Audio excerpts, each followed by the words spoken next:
She dared kiss the mafia boss to escape her ex-husband. Now he's obsessed with his black secretary. Hi, my beautiful family. This is Selena James, and I just want to take a moment to say how grateful I am for each and every one of you. You have supported my husband, Mr. James, on his channel Beyond Color Stories, and together, as a family, we've shared so many amazing moments, stories, and successes. Today, I'm inviting you to join our next journey. Here on Alcott Stories, your new home for thrilling, heart-stopping tales. This is also your channel, and just like before, your love, support, and presence mean the world to us. So please, hit that subscribe button, become a part of our family. The night was a masquerade of money and menace, glittering chandeliers reflecting over crystal glasses and half-meant laughter. Beneath the perfume of privilege lingered the metallic scent of fear, the kind that never truly left this city. Isolde Crane, Izzy, to the few who still dared call her that, stood at the edge of the ballroom, clutching her purse like it was armor, her pulse hammering against the silk of her gown. One text from Marcus had been enough to drain the color from her world. "You still belong to me. Don't make me prove it." Every syllable dripped ownership, a chain disguised as affection. She tried to steady her breathing, counting the seconds, searching for exits, for light, for anything that didn't feel like his shadow. And then she saw him. Dominic Vale, the man whose name people whispered instead of speaking, power wrapped in patience, calm carved from danger. He moved through the crowd without effort, gravity bending toward him, conversations faltering as he passed. Black suit, black tie, expression unreadable. Even the air seemed to hesitate around him. Izzy had seen his face on the news, the billionaire who turned bankrupt docks into gold, the ghost rumored to rule the underworld. No one crossed him twice. She never imagined she'd stand in the same room, much less consider what her trembling mind was about to decide. Marcus's voice slithered behind her like smoke.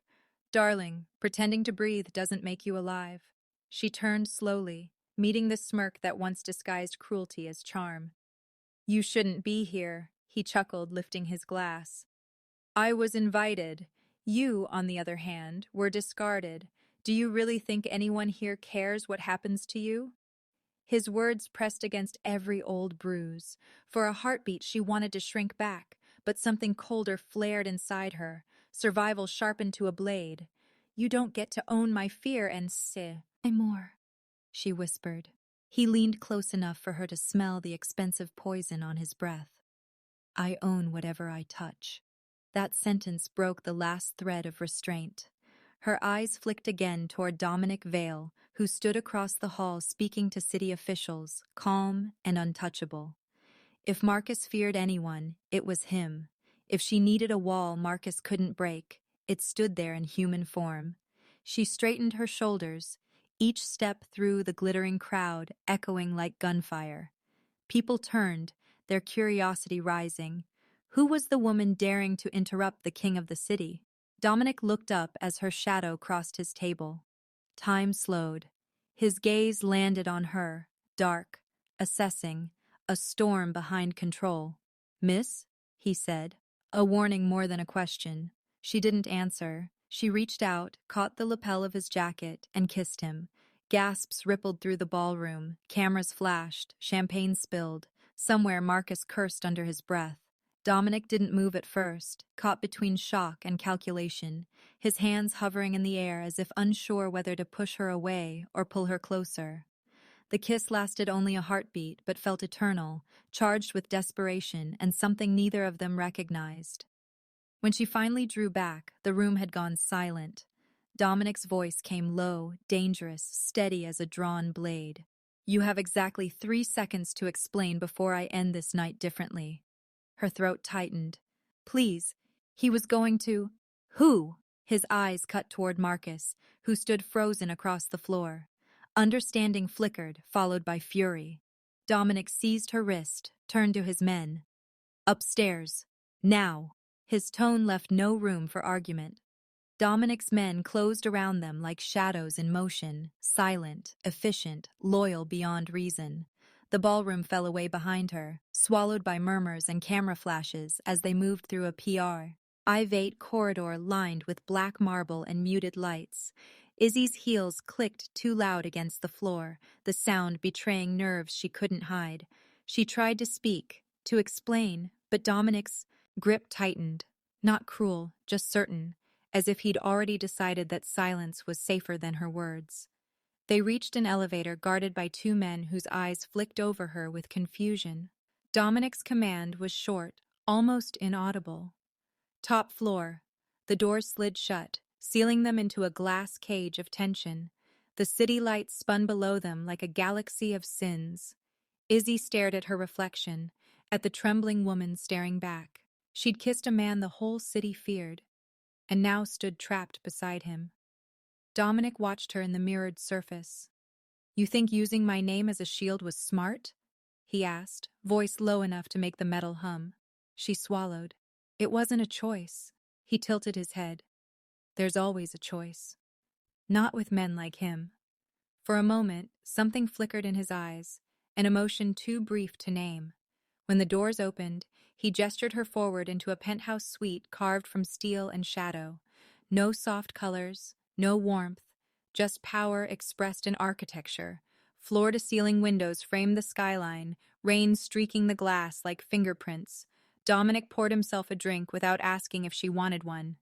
"You've made enemies tonight," he said, his voice quieter but heavier. "One of them might be me." Izzy straightened, trying not to let the tremor in her legs show. "If you were going to hurt me, you'd have done it already." His eyes met hers, sharp and unreadable. "Don't mistake patience for mercy." She exhaled shakily. "My ex-husband, Marcus Devereaux, he won't stop until I'm broken.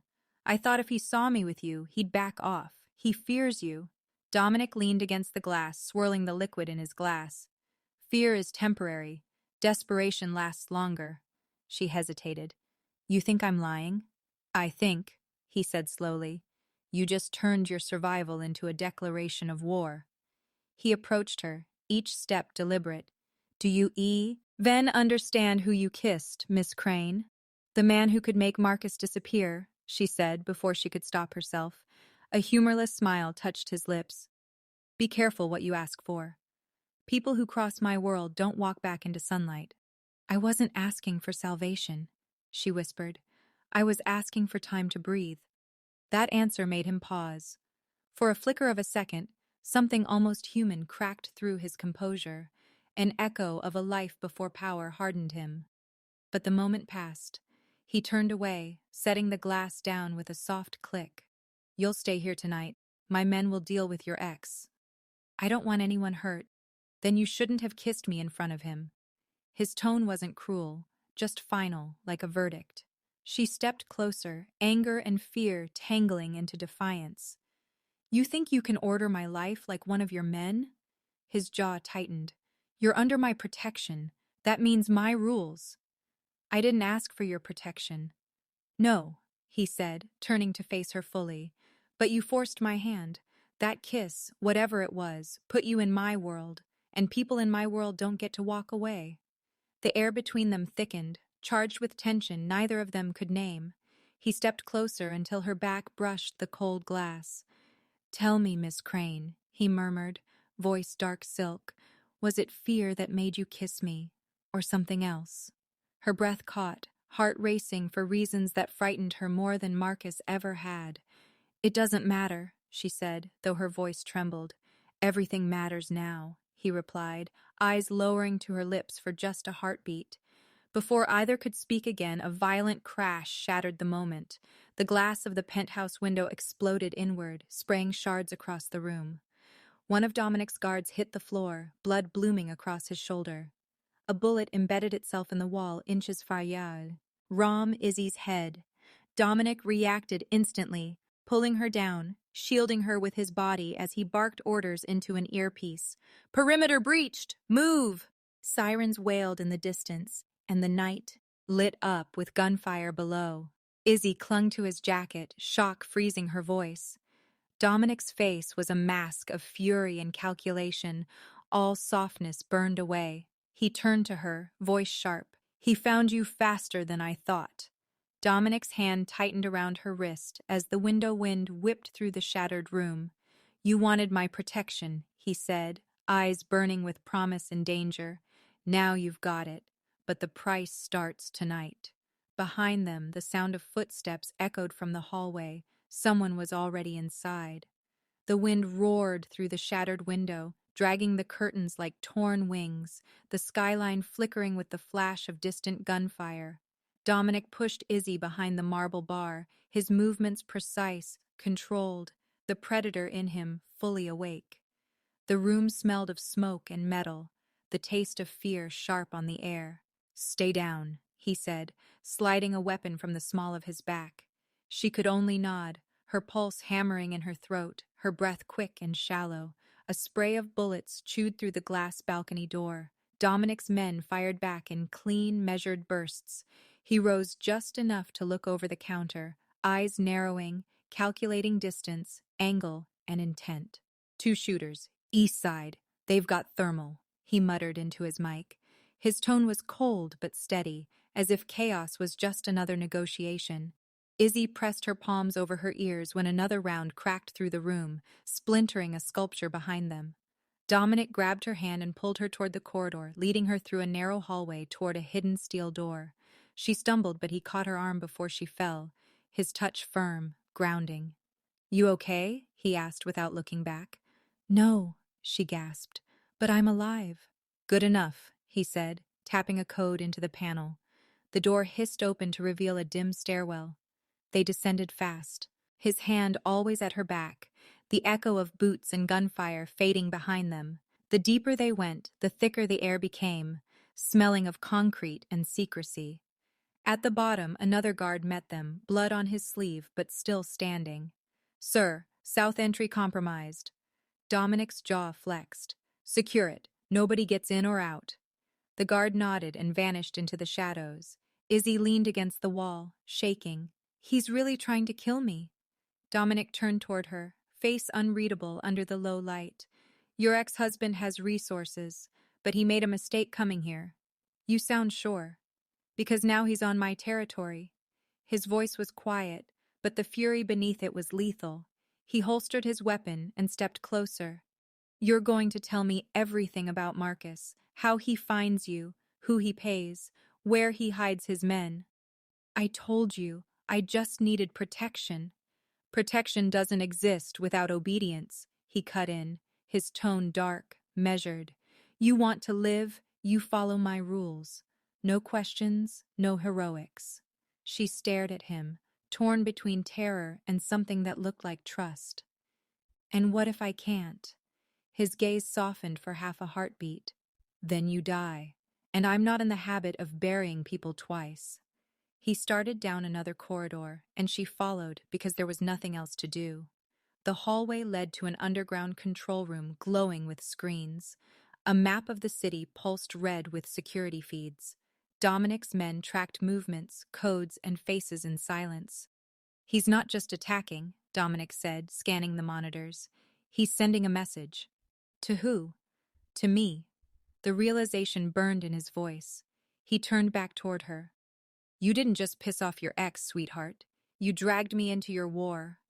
Our war, she corrected quietly. His brow arched. You learning fast. You're teaching faster.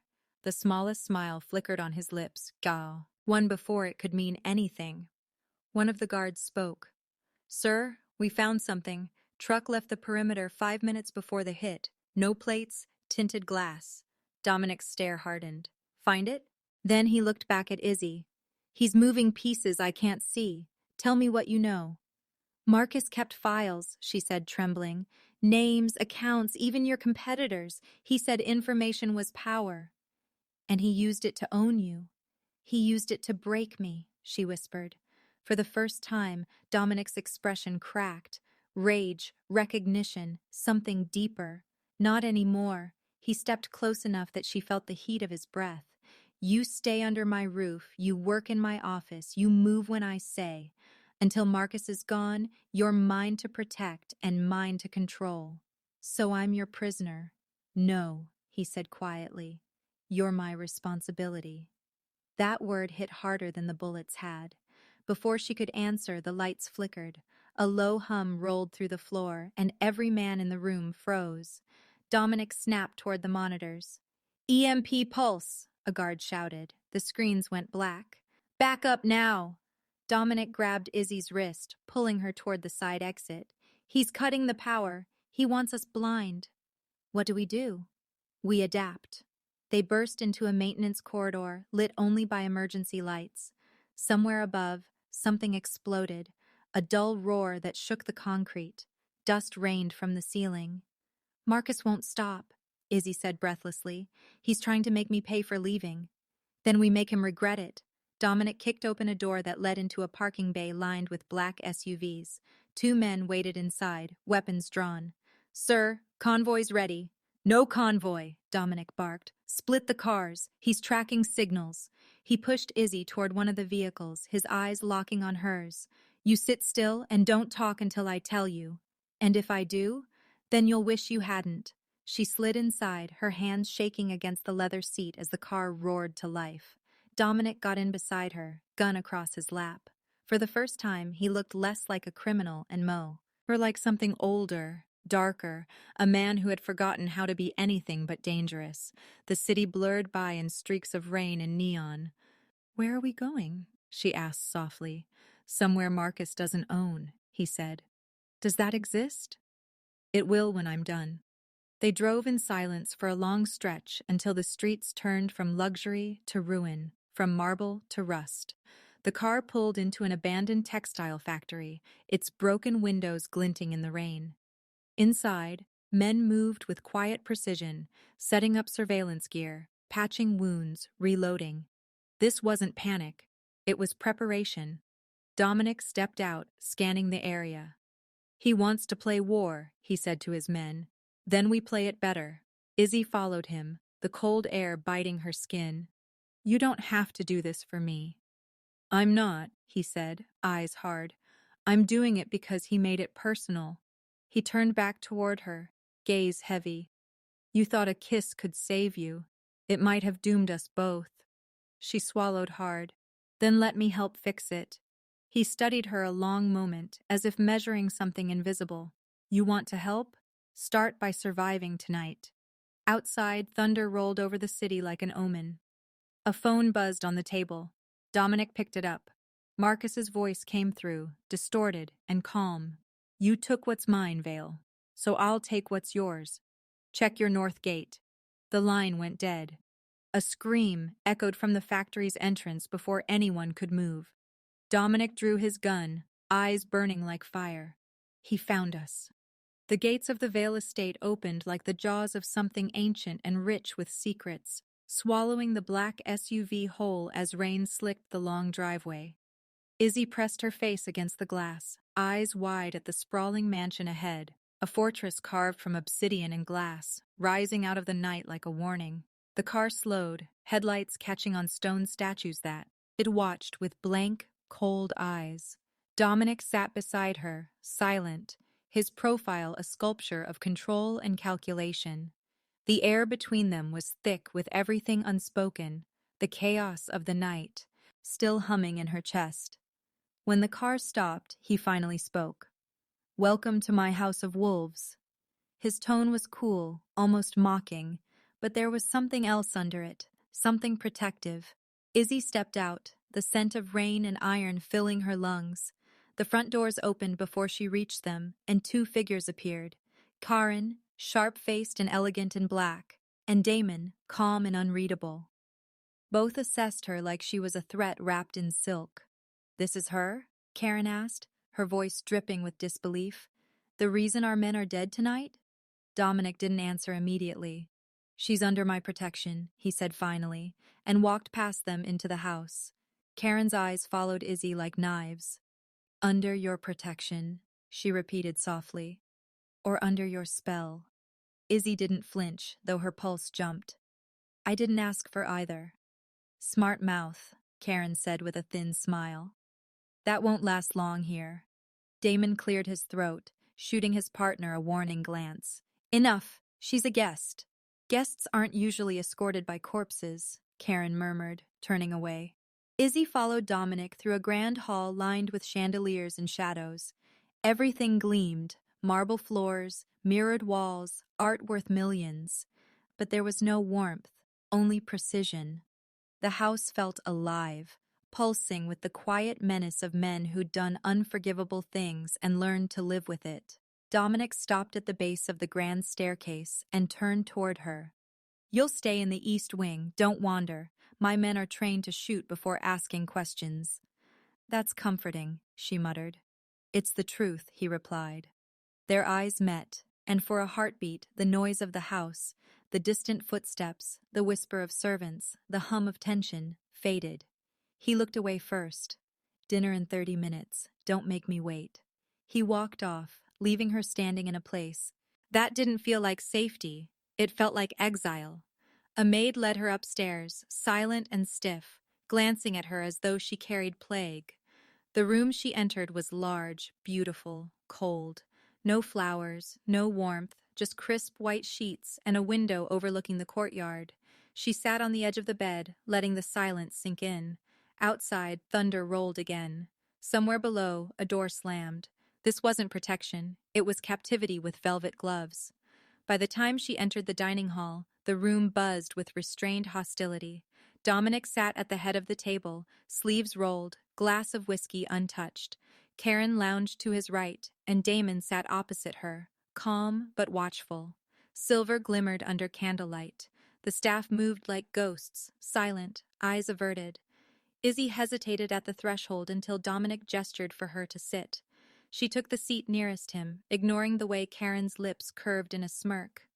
"Tell us," Karen said lightly, cutting her steak with surgical precision. "How does one kiss a mafia boss in front of the world and live to dine with him?"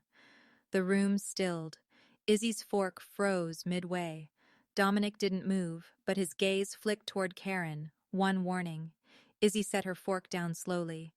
"Maybe you should ask him," she said softly, eyes on Karen. "He's the one who didn't pull the trigger." Damon's mouth twitched in what might have been amusement. Karen's smirk faltered, but only slightly. "You've got fire," she said. "Fire burns out fast in this house." Izzy leaned forward, voice steady.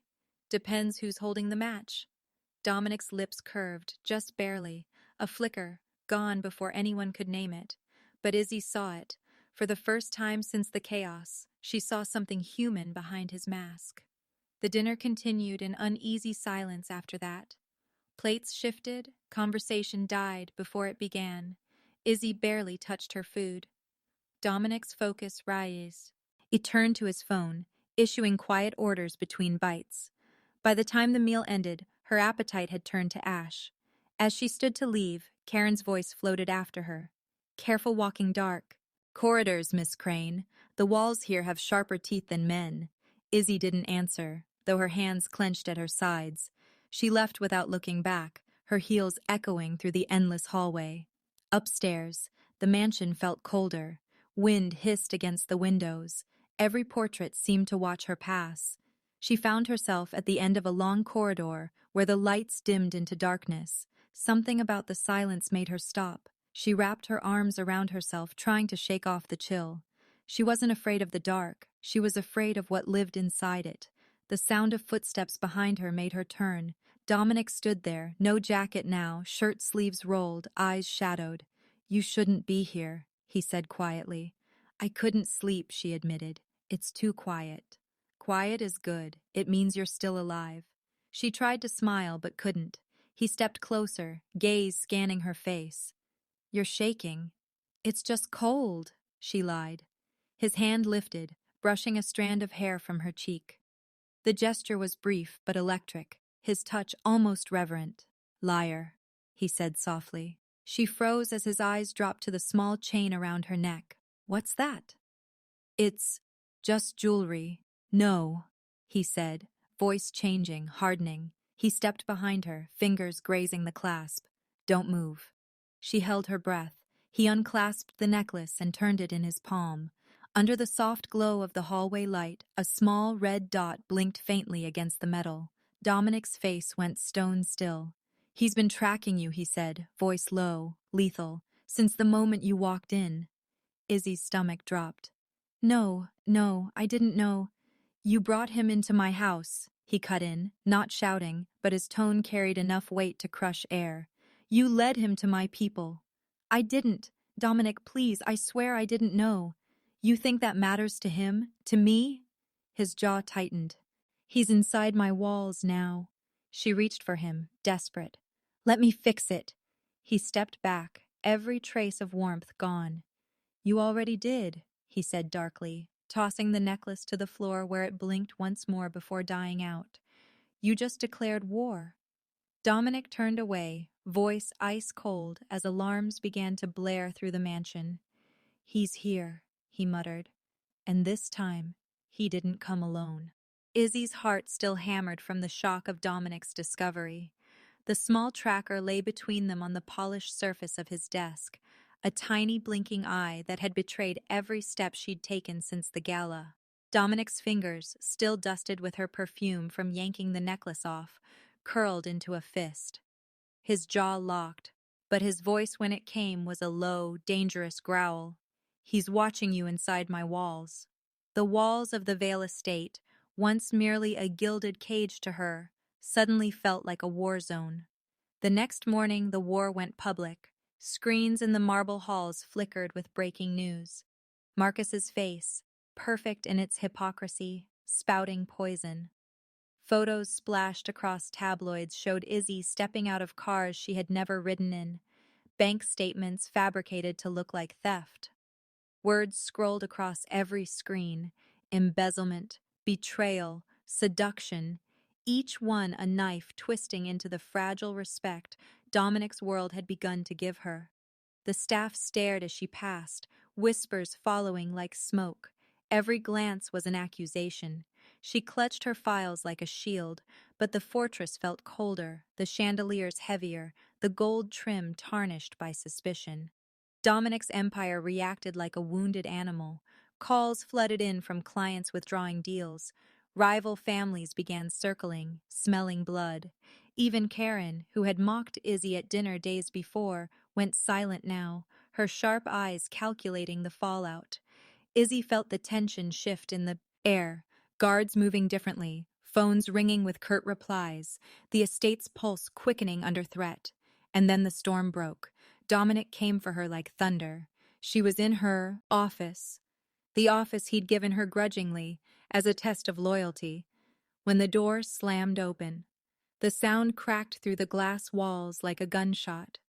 He filled the doorway in his dark suit, hair disheveled from too many sleepless nights, eyes burning with suspicion and something darker beneath it.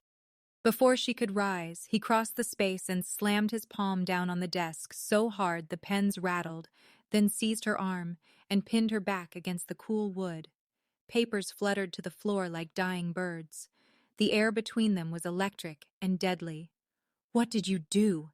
he hissed, each word clipped, his accent rougher when his temper bled through. "How deep are you still in with him?" She stared up at him, stunned, but the fire in his eyes ignited her own. "I did nothing," she spat back, voice shaking with fury and humiliation. "I lost everything because of him, my career, my friends, my freedom. Do you think I'd crawl back to that monster?" His grip tightened, just enough to remind her of his power, then loosened slightly as her words sank in. Tears welled in her eyes, hot and unwanted. She hated that he could see her breaking. "I'd rather die than help that monster again," she screamed, her voice echoing off the glass walls. Something in his expression faltered. He saw it now, not the seductress from Marcus's lies, but a woman trembling at the edge of a cliff she hadn't chosen.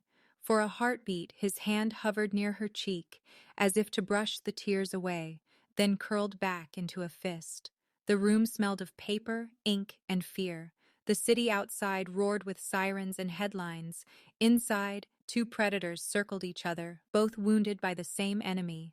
She pushed him back with both hands and stumbled toward the window, chest heaving. "You don't know what it's like," she whispered hoarsely. "Every time I close my eyes, he's still there." Dominic ran a hand through his hair, pacing like a caged animal. "Then why does it feel like I'm losing everything because of you?" he muttered, almost to himself. He turned toward her again, the muscles in his jaw ticking.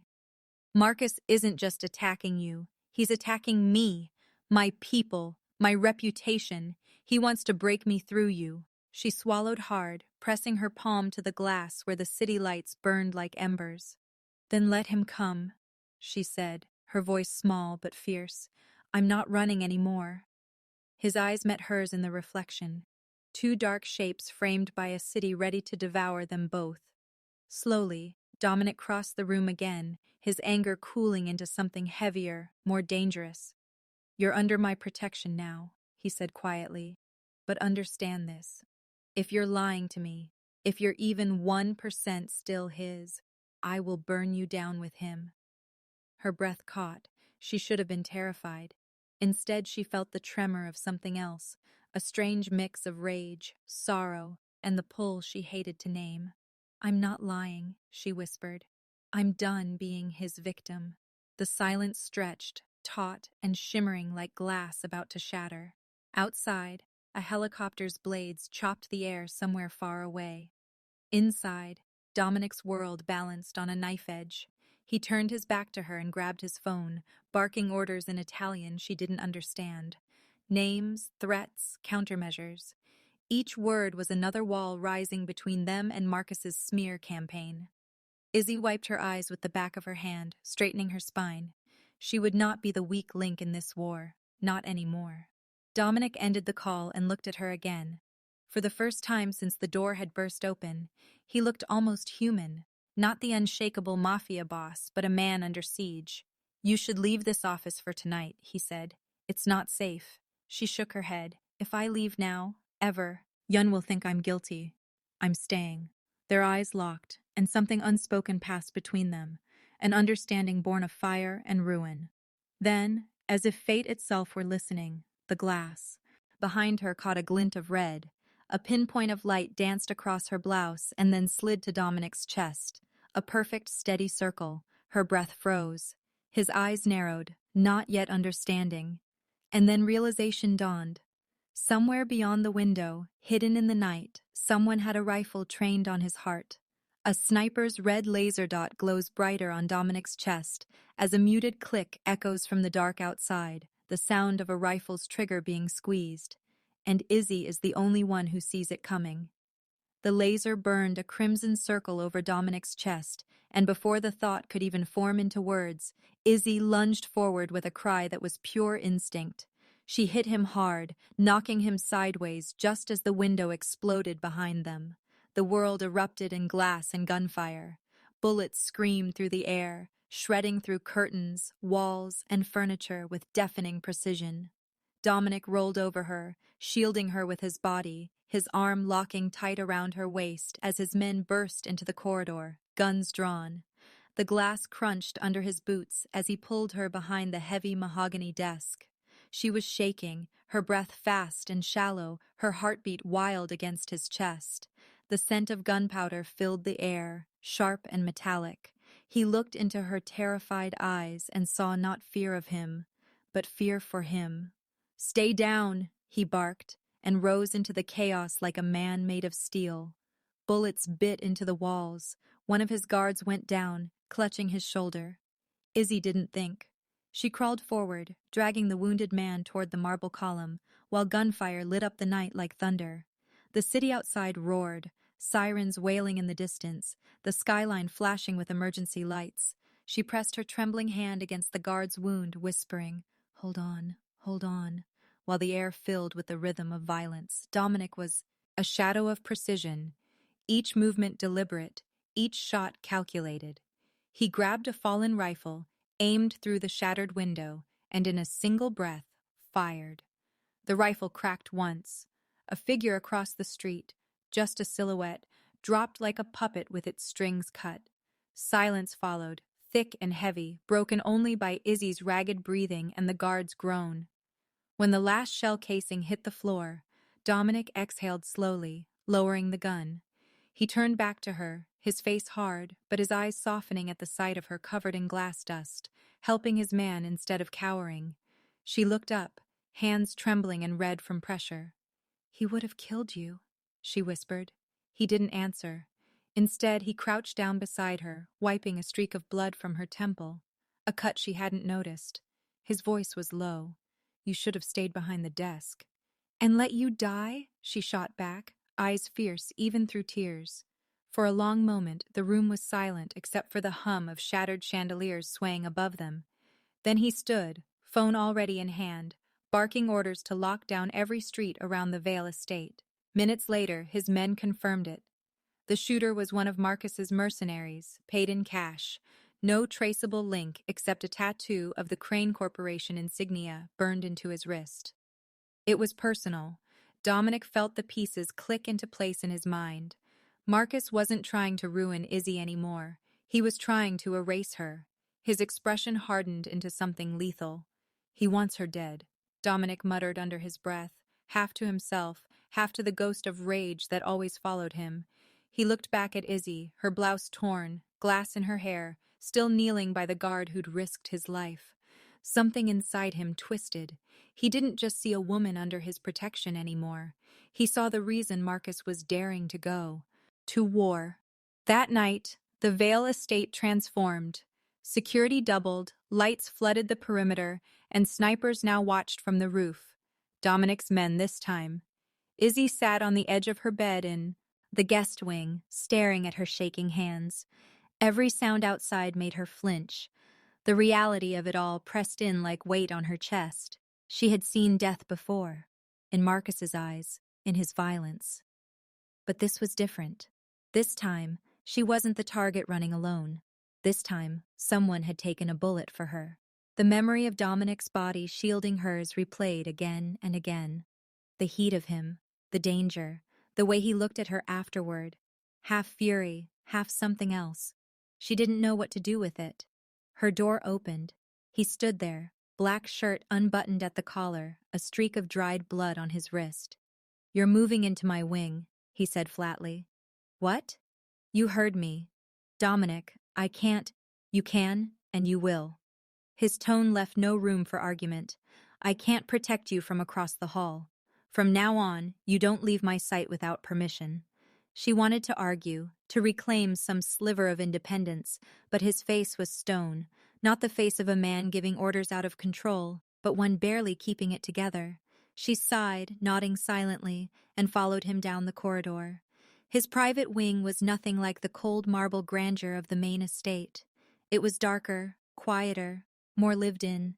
Bookshelves, whiskey decanters, a fireplace still glowing from earlier. "You'll stay here," he said, motioning to a door. "It's the safest room in the house. Reinforced windows, panic line direct to me." She hesitated. "You don't have to do this," she murmured. "I do," he replied, stepping closer. "Because Marcus just declared war, and I don't lose wars." Their eyes locked in the dim firelight. Something passed between them, unspoken, dangerous. Later, the mansion fell quiet. Guards patrolled outside. Dominic sat alone in his office, the city lights bleeding through the windows like distant fires. His mind replayed the scene. The glass hattering, her body colliding with his, the sound of her scream. He poured a drink and stared at it, seeing blood instead of whiskey. He didn't understand the storm she'd brought into his life, only that it was already too late to stop it. In the next room, Izzy lay awake, watching the flicker of light from the hall. Every time she closed her eyes, she saw Marcus's face, the gunman's fall, Dominic's arm around her waist. She didn't know which haunted her more. As the night deepened, Dominic finally drifted into uneasy sleep on the couch, guns still within reach. His dreams were twisted and hot, flashes of glass, of Izzy standing in the chaos, but this time her hands were soaked in blood. In the dream, she looked at him with eyes colder than Marcus's and whispered, "I told you I'd rather die." He jolted awake, sweat on his brow, heart pounding. For a moment he couldn't tell dream from reality. The fire had burned low. The air was still. He looked toward the bed in the corner of his private suite. Empty. The sheets were tossed aside, the pillow cold. His gut clenched. He stood slowly, eyes scanning the room. The door to the hallway stood slightly open, a sliver of shadow slicing across the floor. Dominic steps into the hall, gun drawn, the echo of her name still caught in his throat. But Izzy is gone, leaving only the faint scent of her perfume and a trail of blood leading toward the darkened corridor. Dominic moved through the shadowed corridors of the Vale estate like a predator, every muscle coiled, senses sharpening with each step.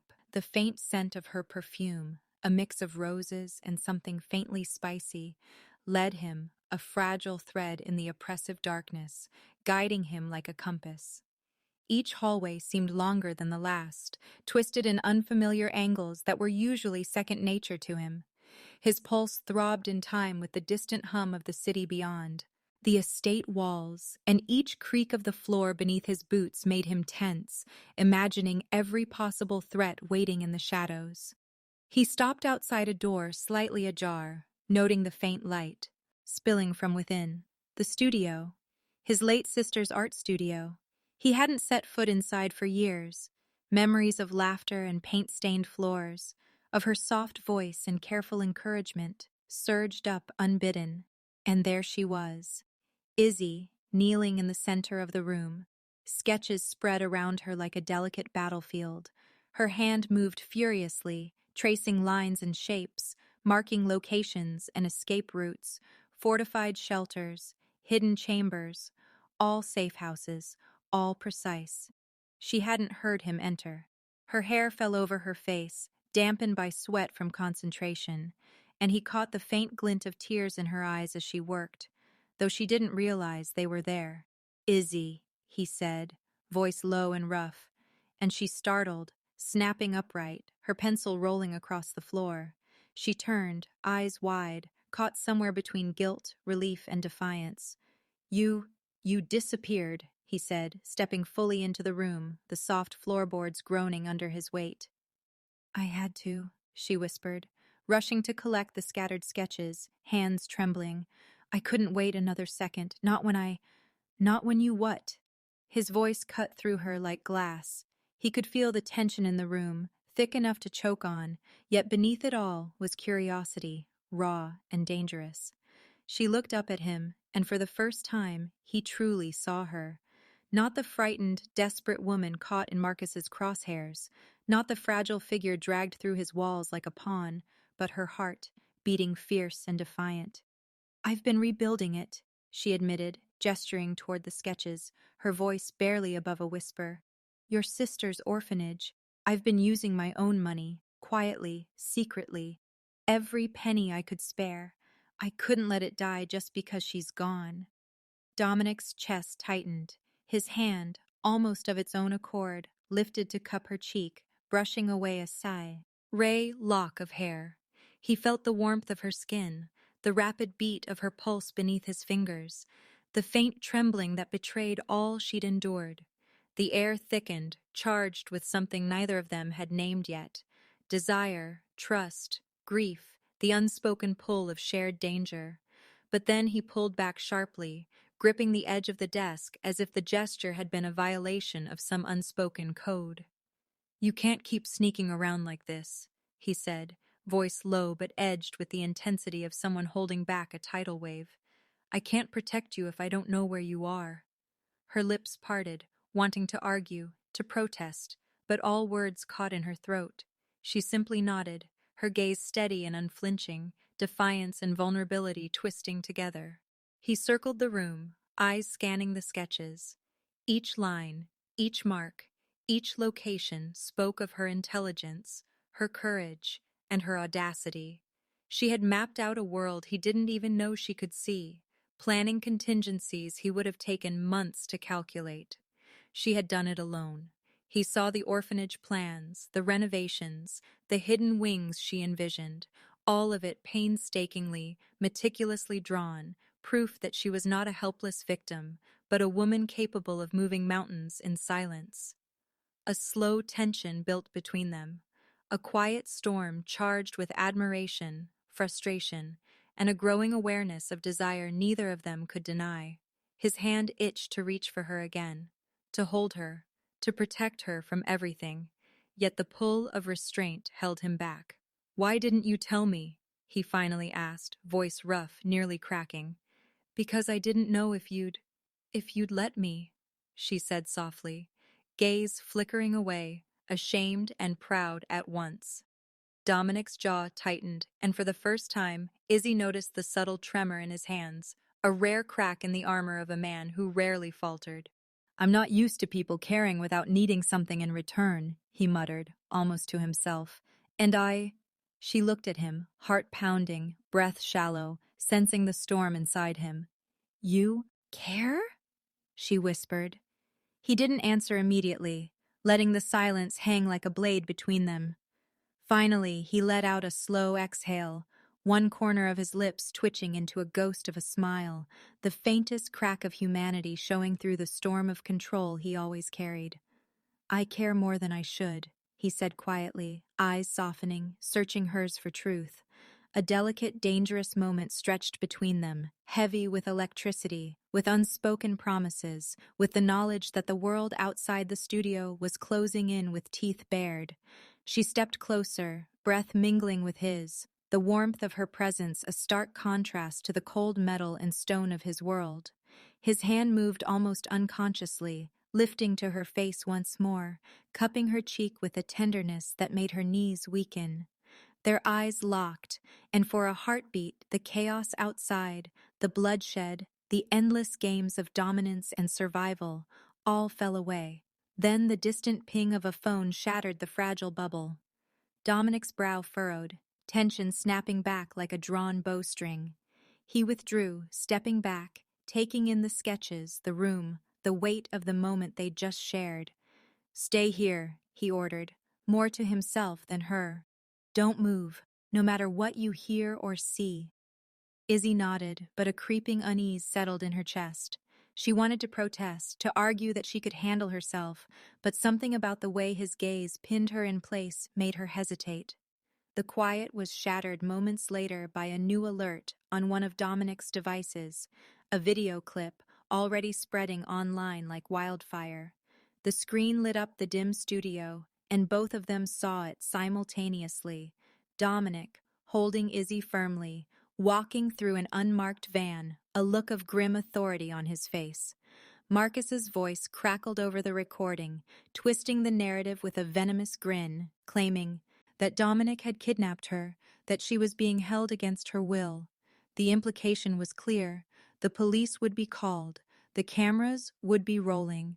The world outside was about to descend upon them, and they had seconds to react. Dominic's eyes darkened, and he moved like a shadow toward the window, scanning the perimeter for threats. His jaw tightened, mind racing 100 steps ahead, calculating every exit, every potential angle, every contingency. Izzy's pulse raced as the enormity of the situation sank in.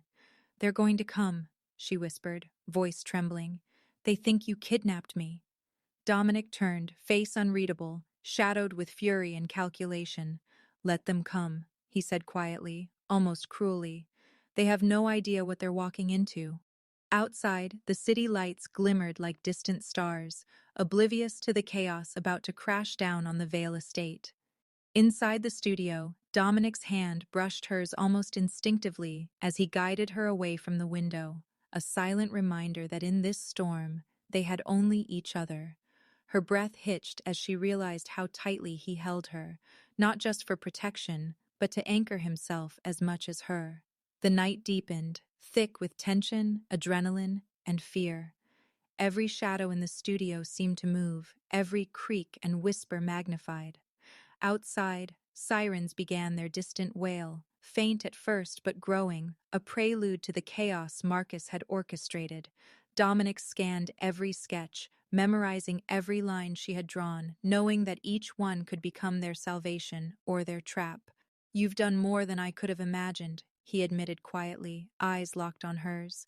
You've saved lives without anyone knowing, even mine. She looked at him, chest tight, unsure whether to speak or simply let the moment consume her. He stepped closer, again, and she felt the pull, not just of his body, but of the storm behind his eyes, the fire that had always drawn her like a moth. Before the intimacy could break through the walls of fear, the devices beeped again. Dominic's hand went to his phone. swiping it open with a fury barely contained. The video was spreading, headlines flashing, Mafia Boss kidnaps secretary. He cursed under his breath, voice low and dangerous, a growl meant for no one but himself. They don't know the truth, he said, a promise and a warning entwined. But they will. Izzy's eyes met his, understanding the peril they were both in. Somewhere in the distance, headlights began appearing, police vehicles moving with their sirens cutting through the night. Panic threatened to rise in her chest, but Dominic's presence steadied her, anchoring her like a dark tether in the maelstrom. Marcus's viral video spreads like wildfire. Through the studio's skylight, Izzy sees flashing blue and red lights reflecting across Dominic's sharp profile as he grips her hand tightly, whispering, "Stay close. They're coming for us, and they think this is the law." Dominic moved like a shadow through the studio, his mind a perfect storm of calculation and instinct. The flashing blue and red lights outside reflected across the high windows, painting the room in strobing urgency. "We have seconds," he muttered, his voice low, almost a growl, as he grabbed Izzy's hand, pulling her toward a hidden door in the far corner, a trapdoor she hadn't noticed before. She stumbled, heart hammering, but Dominic's grip was iron, unyielding. "Trust me," he said, and she nodded, swallowing the knot of fear lodged in her throat. The door led to a narrow stone staircase descending into darkness. The smell of earth and metal hit her immediately. "Underground tunnels?" she asked, voice trembling. "Safe, fast, unseen," he said without looking back. His hand never left hers, guiding her down the slick steps as her pulse raced with both fear and adrenaline. The tunnels were a labyrinth beneath the estate, remnants of old smuggling routes that had been repurposed and reinforced for emerging. In seas, their footsteps echoed against stone walls, mingling with the distant wail of sirens and the low hum of approaching chaos. Izzy tried to process everything at once. The danger outside, Dominic's unwavering focus, the warmth of his hand anchoring her as they moved. She could hear muffled shouting from the surface, the clatter of boots, and then a flash of movement far ahead. Marcus's mercenaries already scouring the estate. Dominic paused, pressing her against the cool stone, gun drawn, body rigid. "Keep quiet. Move only when I say." Her stomach churned, but she obeyed, swallowed fear in her throat, and followed his lead into the pitch-black corridors, each step calculated, each breath measured. The tunnels twisted and dipped, winding beneath the estate like veins. At one sharp turn, Dominic halted, listening. Faint footsteps echoed closer, and then the glint of a flashlight cut through the darkness. "He's close," Dominic whispered, sliding her behind a jagged wall recess. The beam swept past them. 1, 2, 3 men. Dominic's fingers tightened around the gun. He exhaled slowly and then moved, silent as a ghost, taking them down with precise, brutal efficiency. Izzy's stomach lurched at the sound of bodies hitting stone, yet she couldn't look away. The man who had taken her life in pieces in her mind would pay through these corridors. Every mercenary neutralized was a beat of revenge she didn't dare feel aloud.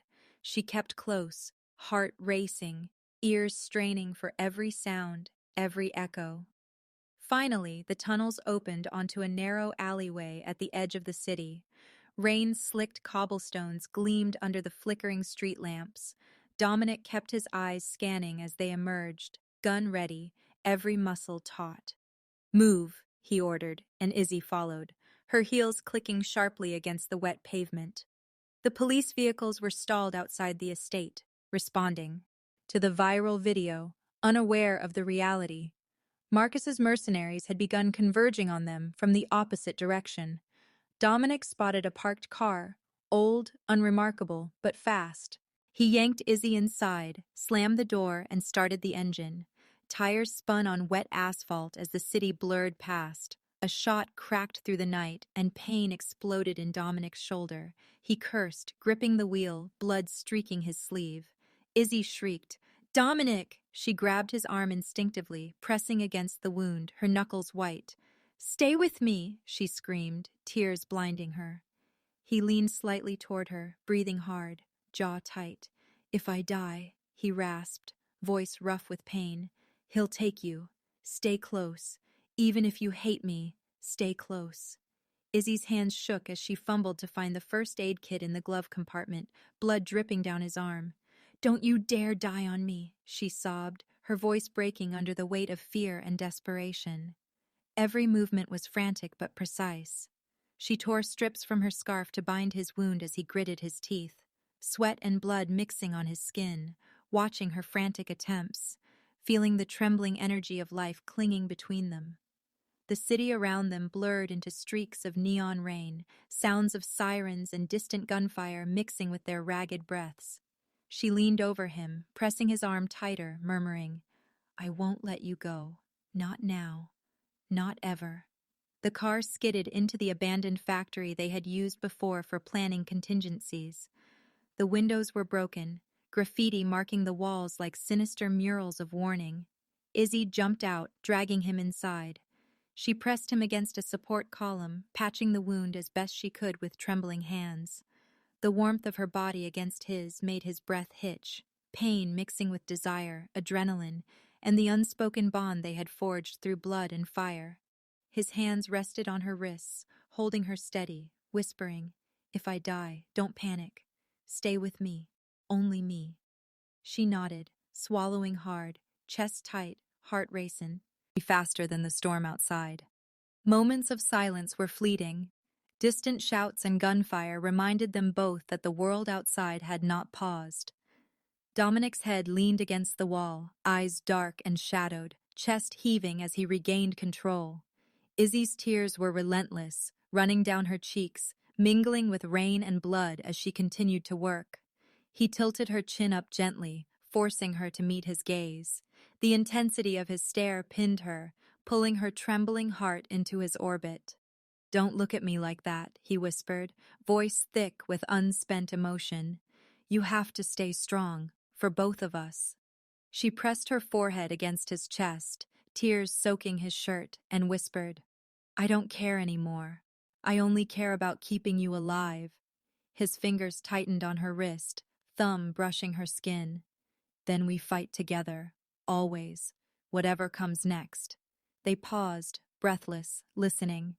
Somewhere outside, the world was collapsing, sirens, shouts, and engines in motion. Dominic's keen eyes flicked to the shadows beyond the broken windows. They're watching, he said, voice low and controlled, eyes narrowing. Izzy looked where he pointed and froze. Through a broken pane, a camera lens focused on them from a rooftop, capturing every desperate, intimate moment, his blood, her trembling hands, their shared struggle, the closeness they tried to hide from the world.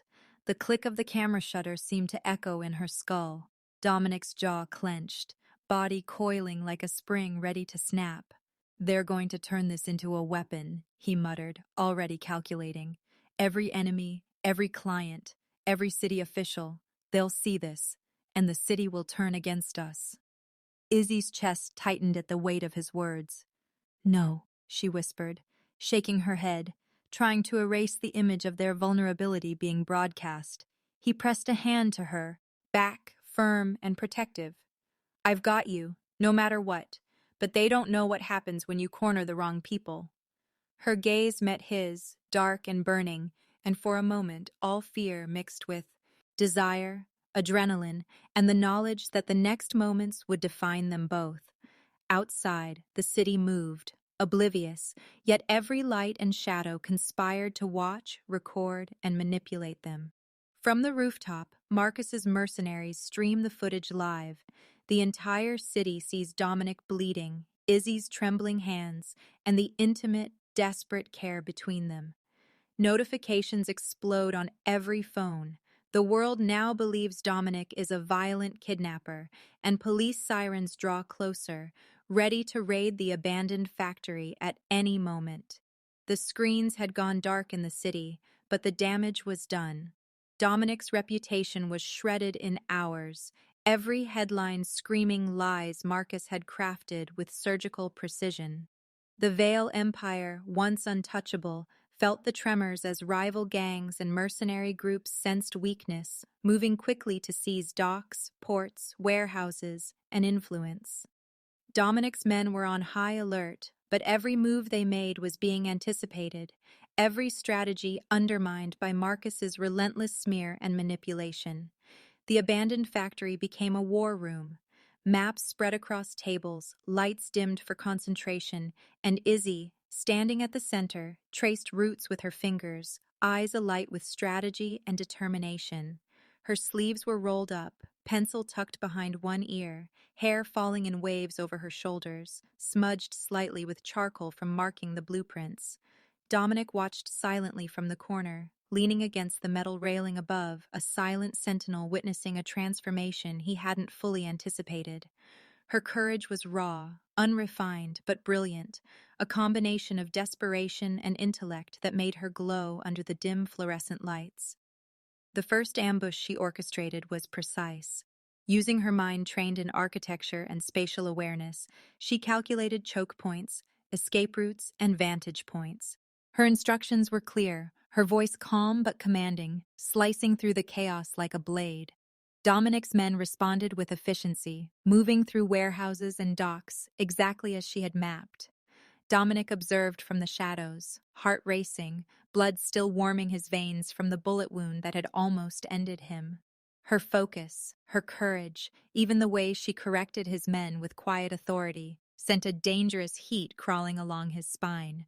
He wanted to step forward, to take control, to remind them all who ruled this world, but he didn't.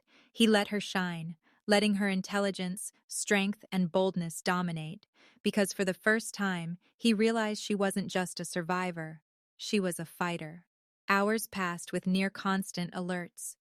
Marcus's forces were relentless, but Izzy adapted with every move, anticipating, predicting, redirecting Dominic's men with uncanny precision.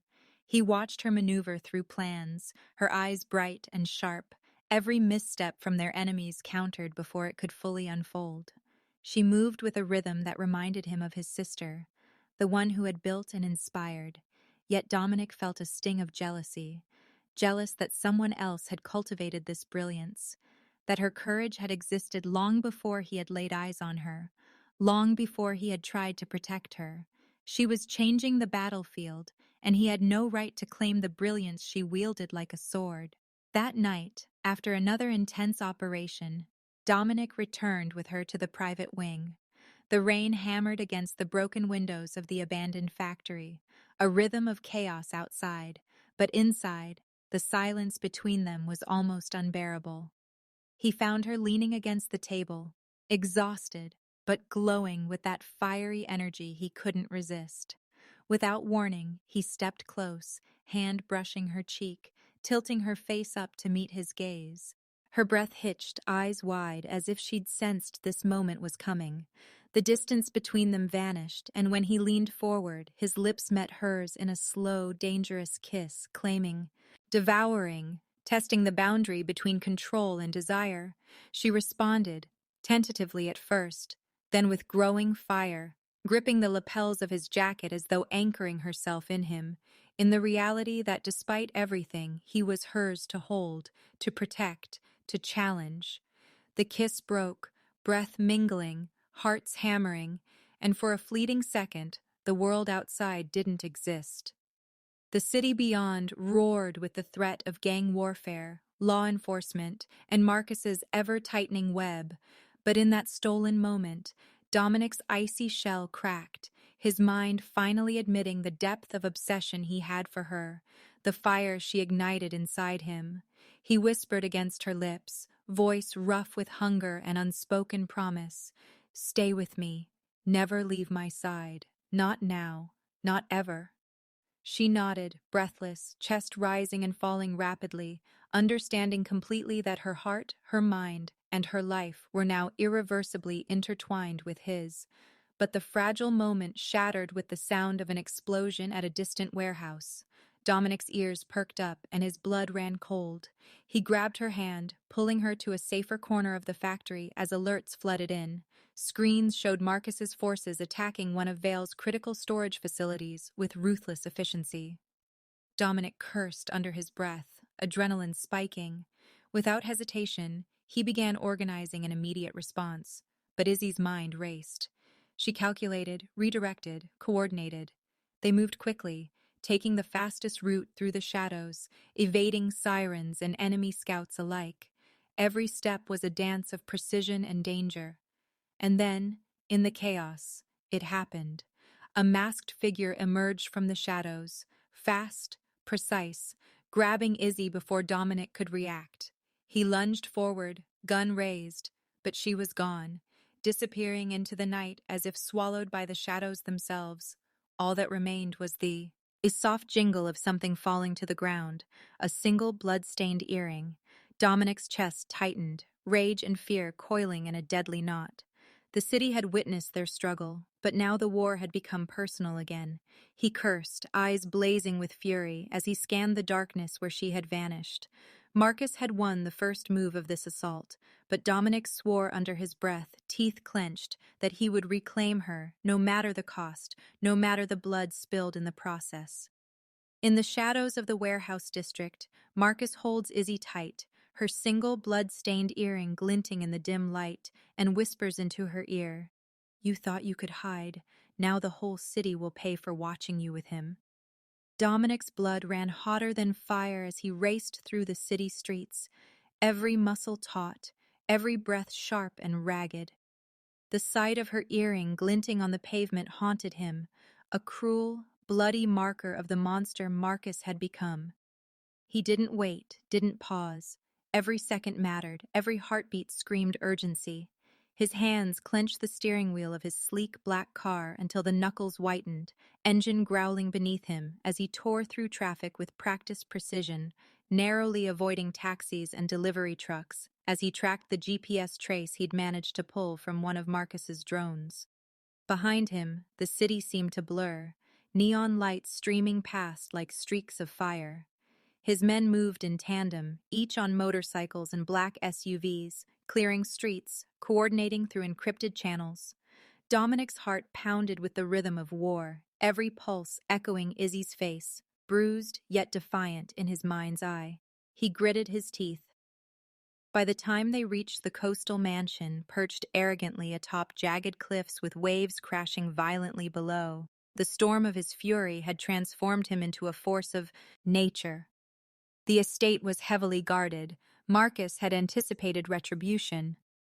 Dominic's men took positions around the perimeter silently, night vision illuminating the silhouettes of armed mercenaries, shadows flickering under the moonlight. Dominic's boots hit the stone steps like hammers, every movement precise and deadly. His mind was a razor-sharp blade focused solely on one objective, Izzy. He pushed forward, guns drawn, scanning windows, hallways, and terraces. A gunshot rang out from above, a warning, a challenge. Dominic fired back without hesitation, bullets tearing through glass, walls, and wood. Sparks flew as metal met metal, screams echoing through the corridors. He moved like a storm, a predator claiming his territory. Inside, the mansion smelled of expensive perfume and gunpowder. Izzy's faint cries guided him, each one slicing through the chaos. Dominic vaulted over furniture, taking down 2 guards with ruthless efficiency, every action calculated yet brutal. His heart ached at the thought of her suffering, yet that ache fueled his aggression. A door slammed ahead, Marcus's voice mocking, smooth, cruel, dripping with sadistic delight. "Ah, Dominic," Marcus sneered. "Did you really think it would be that easy? She begged me to spare you." Dominic's hand tightened around his pistol, fury igniting in his veins like molten steel. "Shut up," he growled, voice low, dark, the storm in his chest threatening to tear the room apart. The hallway ahead was narrow, bullets slicing the air as Dominic moved, his men covering flanks, every step forward measured, every breath a countdown to confrontation. And then he saw her, Izzy, bruised, tied to a chair, strands of hair falling over her swollen cheek, yet her eyes burned with defiance, blazing like twin fires refusing to be extinguished. Dominic froze only for a heartbeat, every rational thought swallowed by relief, desire, and unrestrained rage. Her gaze met his, and even through the haze of blood, sweat, and fear, she seemed untouchable, fearless in a way that both terrified and thrilled him. His hands shook. with the urge to release her, but he forced himself to keep moving, to protect, to plan, to annihilate Marcus. His men cleared the final hallway, gunfire ricocheting off walls, until the room erupted into chaos. Dominic diving forward, bullets tearing past, sparks and splintered wood flying. Marcus rose, arrogant, smirking, a pistol glinting in his hand. "You really think this changes anything?" he mocked, advancing slowly, enjoying every second of Dominic's fury. Dominic's response was a whirlwind of calculated violence.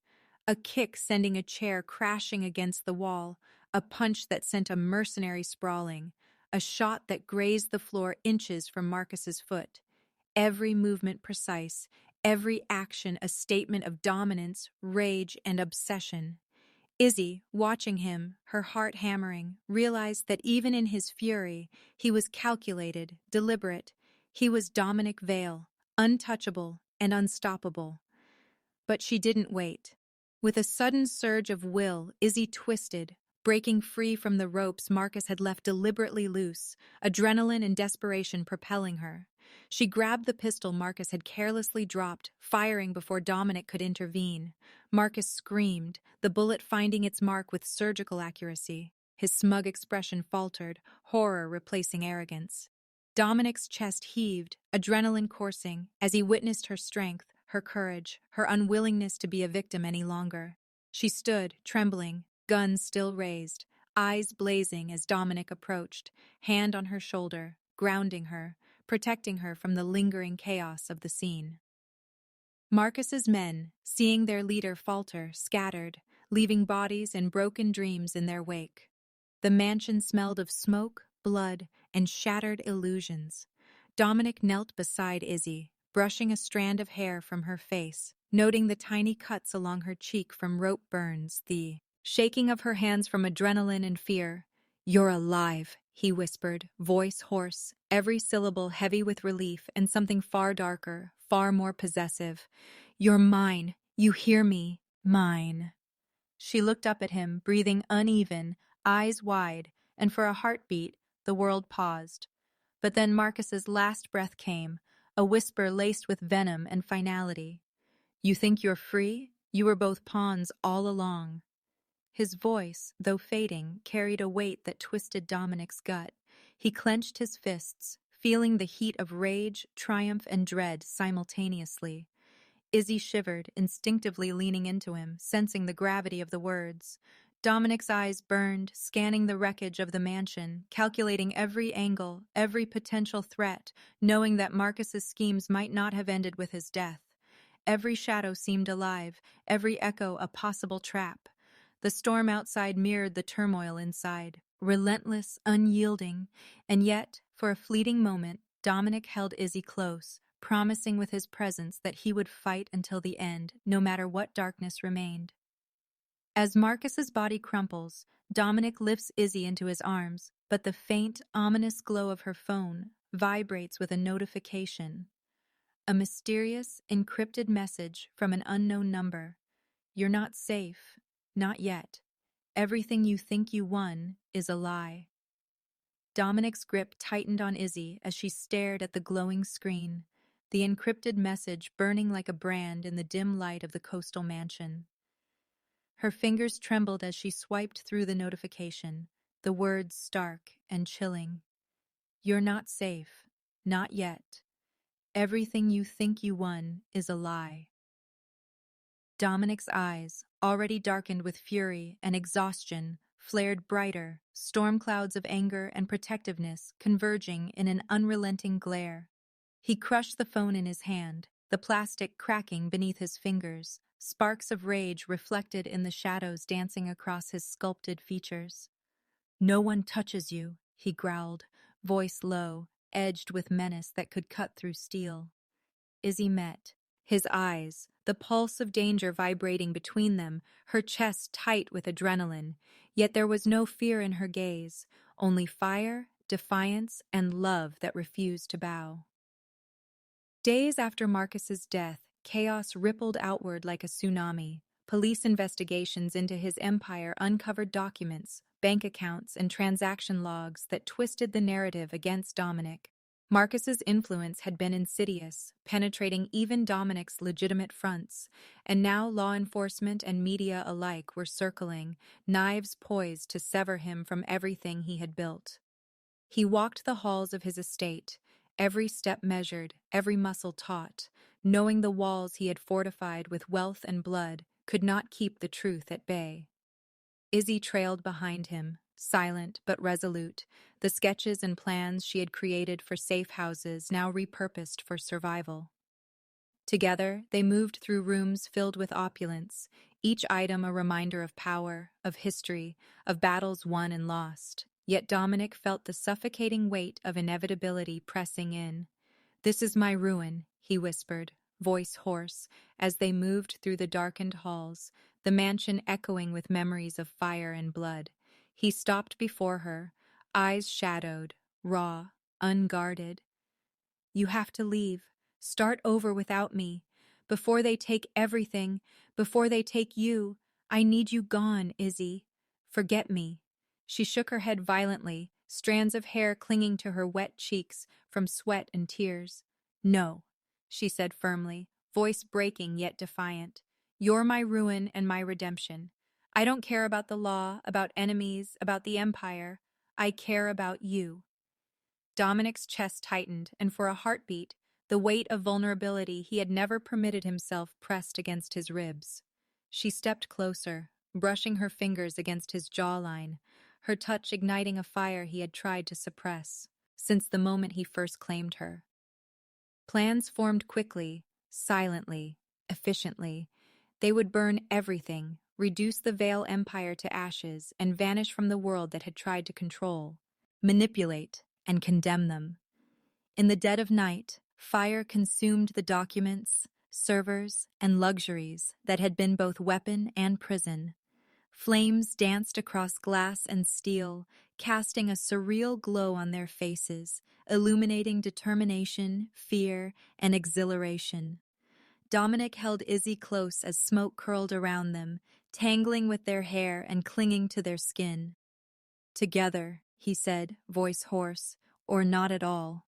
She nodded, resting her head against his chest, heart pounding in sync with the crackle of the fire, knowing that the world outside had ended, yet a new one awaited, fragile, undefined, theirs to shape.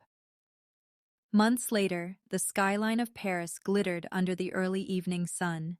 A new office, sleek and modern, bore the name Vale Crane Designs, letters etched in brushed steel, reflecting the city's elegance and innovation.